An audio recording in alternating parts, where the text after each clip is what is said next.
今天与各位分享一篇德国《世界报》的文章。这边的媒体也一直在关注特朗普挑起的针对中国的关税战。中国不需要与美国对话，北京在关税争端中让特朗普碰壁。特朗普数周来一直确信，中国在关税争端中迟早会请求谈判。但如今，来自接近北京权力中心的独家消息显示，现实情况显然截然相反。华盛顿正寻求对话，而中国予以拒绝。据中国官方媒体报道，美国总统特朗普政府已主动联系北京，希望就美国对中国加征的高额关税展开磋商。中国微博平台玉渊谈天发文称，美方近期已通过多种渠道与中方接触，该账号与中国中央电视台相关联，定期发布北京在贸易问题上的立场。文中引述了熟悉情况但未具名的消息人士的话。这篇文章揭示了全球两大经济体过去数周幕后交锋的全新情况。特朗普曾多次表示，中国领导人习近平必须主动联系他，才能启动关税问题谈判。美财政部长贝森特本初也曾表示，缓解当前争端的第一步应该由北京迈出。特朗普周三在那个会议上仍坚称，近期贸易额下降表明北京很快就被迫与他联系。他表示对两国贸易额大幅下滑并不满意，因为他希望中国表现良好，同时美国获得公平对待。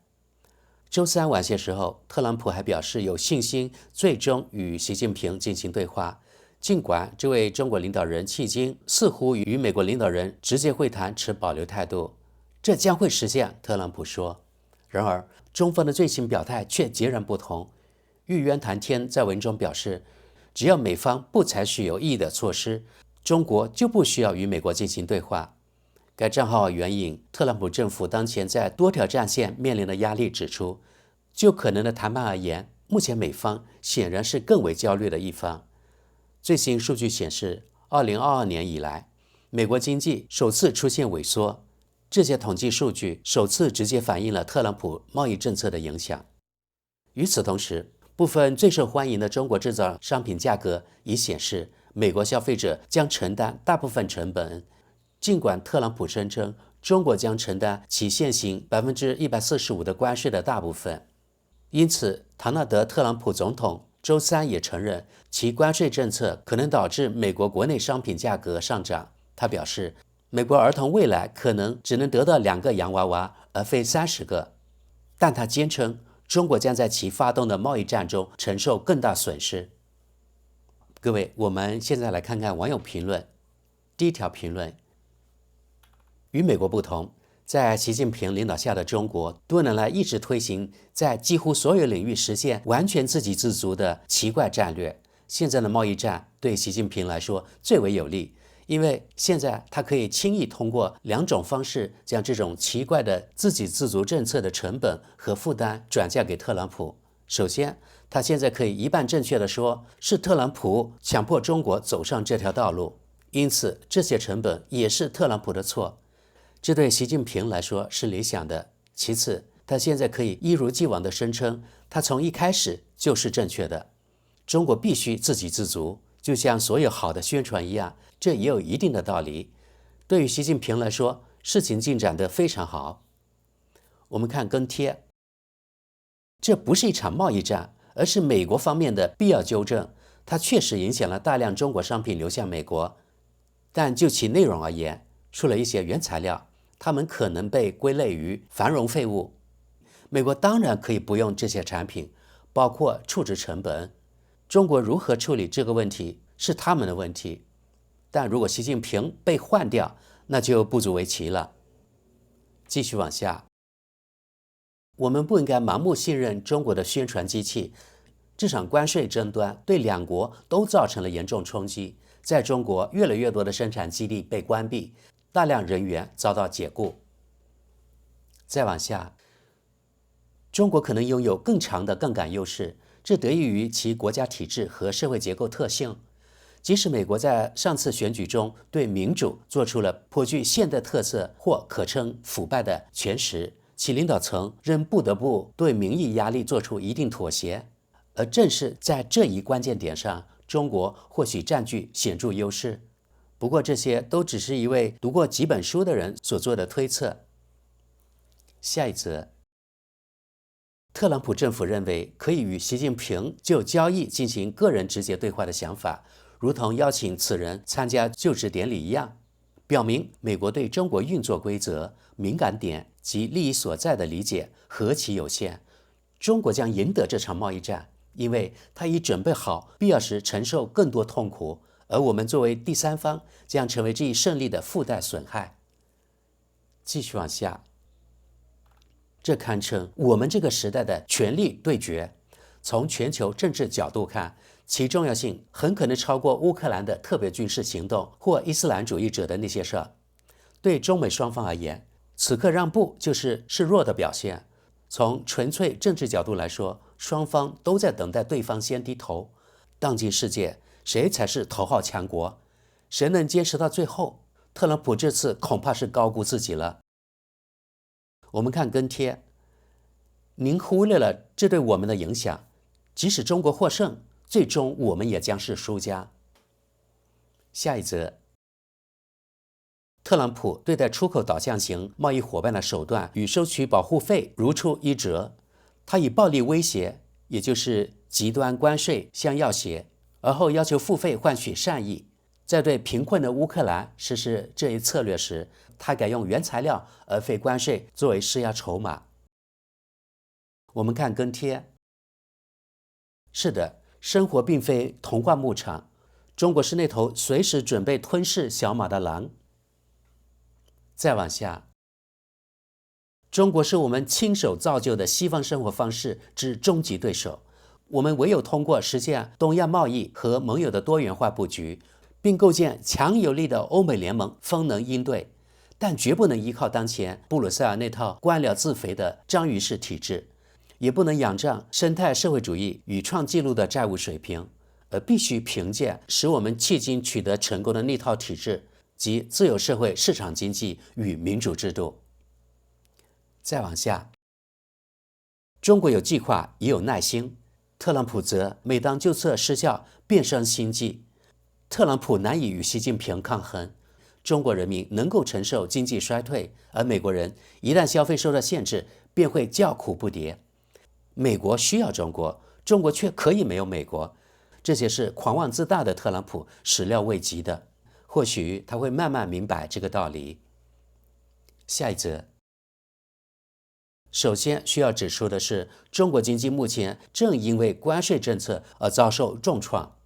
欧洲现在担忧中国商品可能转而大量涌入欧洲市场，因此正考虑实施高额关税，这似乎在报道中被遗漏了。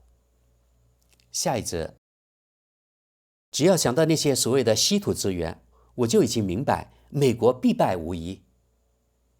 继续往下，当中国半官方媒体声称中国不需要与美国对话，而是美国寻求与中国对话时，这仅代表中国政府希望国内外民众中传播的一种观点，未必能反映中国政府的真实立场，也不一定符合现实，这一点应当始终要小心。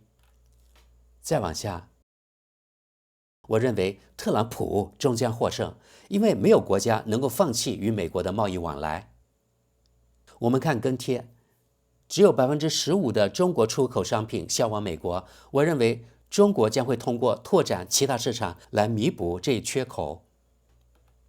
继续往下，特朗普行事带着西方国家典型的傲慢与固执，他们既不愿意，也没有能力去理解其他民族的风俗习惯和文化，更不愿以平等姿态进行交流。西方世界自认为在经济和军事上都占据优势，而且不可战胜，而事实并非如此。西方世界正开始认识到这一点，欧洲首当其冲，美国紧随其后。再往下，特朗普将不得不在中国人面前做出让步，并会将其包装成重大成就和历史性协议进行兜售。再往下，德国对特朗普的仇恨蒙蔽了判断，短期来看，美国承受更大代价，但长远而言，中国模式将受到威胁，尤其危及中共及其与民众达成的社会政治契约。当前西方尚可脱离中国发展，但这个被诸多问题困扰，依赖出口的中国却离不开西方。下一则，特朗普的世界观是幼稚的，他正将美国再次伟大 MAGA 运动连同美国一起推向绝路。当他还沉醉于自我标榜的成功时，许多美国人可能已意识到他们押错了赌注。那些相信特朗普成就的人大概也看得见皇帝的新衣。继续往下，特朗普在100日内撼动了世界格局和全球经济，但形势正在逆转，新的联盟正在形成，未来尚难预料。不过，特朗普严重高估了美国作为经济区位的地位，非但未能巩固美国的世界强国地位，反而使其日益孤立。下一则，欧洲尤其是德国最好做好这样的准备，欧洲不需要中国，至少不是现在这个中国。1990年前，这套模式运行良好，后来一些德国大企业被诱惑而陷入中国陷阱，如今他们难以脱身，而且将承受比俄罗斯市场更大的损失。总体而言，与红色中国的贸易目前已呈现巨额逆差，更不用说德国大量技术外流的问题。这里请不要列举中国仿制者的成功案例，他们廉价的生产成本建立在对中国农民工的严重剥削和在少数民族地区的廉价生产基础上。美国虽然行动迟缓，但正在正确的道路上，而且迄今为止，美国在中国的投资总额仅为德国在中国投资额的零头。再往下，然而这清晰地表明中国对世界已经变得多么危险。通过全球丝绸之路出口战略，中国甚至正在超越美国。在欧盟境内，他们掌控着港口等重要贸易基础设施，而政界人士要么已被收买，要么正陷入其他形式的困境。下一则，白宫那位大嘴巴让自己陷入了尴尬境地。继续往下，一个满口胡言的蠢货妄想着世界各国元首都对他卑躬屈膝，这绝不会得逞。他对当今世纪的经济一窍不通，如今连那些仍被他牵着鼻子走的狂热追随者也意识到了这点。再往下，中国应该主动向特朗普示好，凭什么？是美国依赖中国，而不是反过来。更何况，特朗普曾对习近平主席进行过人身侮辱。下一则，作为世界第3大独裁者，特朗普渴望与普京和习近平平起平坐，共同瓜分世界，但这2位目前还不愿意接纳他进入自己的圈子。就独裁者而言，特朗普的成就尚显不足，待到美国稀土储备耗尽之时，特朗普终会与他谈判，不过是时间问题。继续往下，特朗普甚至不理解关税的本质及其运作机制，中国完全可以静观特朗普如何自取灭亡，连带葬送美国。再往下，报道中说，数周来，唐纳德·特朗普一直确信中国在关税争端中迟早会请求谈判。于是这位网友评论道，纯属一厢情愿，北京的风向与布鲁塞尔截然不同，中国人无需美国帮助，便已从第3世界奋斗成为经济强国和世界顶尖国家。中国如今对美国而言已然过于强大。下一则，不仅特朗普，西方许多人根本不懂中国人的思维方式、坚韧性格和吃苦能力。是的，那里的 Z 世代确实比前几代人更肥胖、更懒惰、更娇气。但与德国360度外长之流和纹身左派不同，这些年轻人在政治上尚无话语权。而像习近平这样的政治干部，年轻时可谓历尽艰辛，加之既无需在意3天2头的愚蠢民调，也不必发放选举福利，因此能够采取更为长远的策略。在中国，颜面扫地仍是令人憎恶且竭力避免的事。眼下没人会像马克龙等人那样徒劳地去巴结特朗普，更不用说可怜的泽连斯基了。下一则，中国人的忍耐力将高于美国人。局势可能很快就会变得有趣。继续往下，特朗普想把关税胁迫用在习近平身上，这是行不通的，他是截然不同的类型，不妨谷歌一下他的生平。我们看跟帖，我也持相同看法，习近平行事讲究荣誉，这是特朗普无法理解的概念，也绝不会颜面尽失。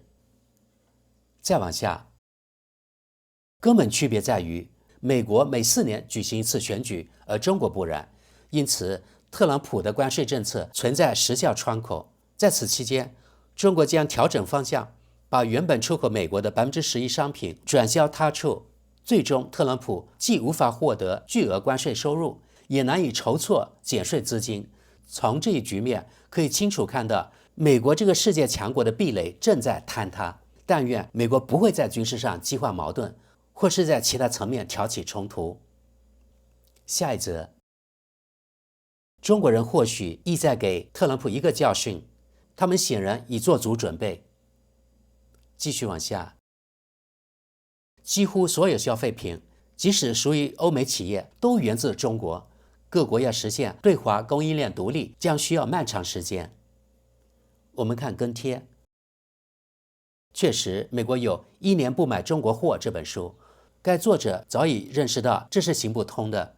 他比特朗普超前多年，普通家庭主妇都明白的道理，这位交易大师却无法理解。他至今仍未脱离幼稚阶段。我要拆毁你的沙堡，但你要是敢碰我的沙堡，就试试看。再往下，中国比德国更加依赖出口创汇，特别是对欧美市场的出口。若出口美国的商品转而涌入欧洲市场，而我们又不采取强硬反制措施来应对，那么欧洲及其就业市场就将面临灭顶之灾。欧盟内部似乎仍有不少人未能认清谁才是我们真正的敌人。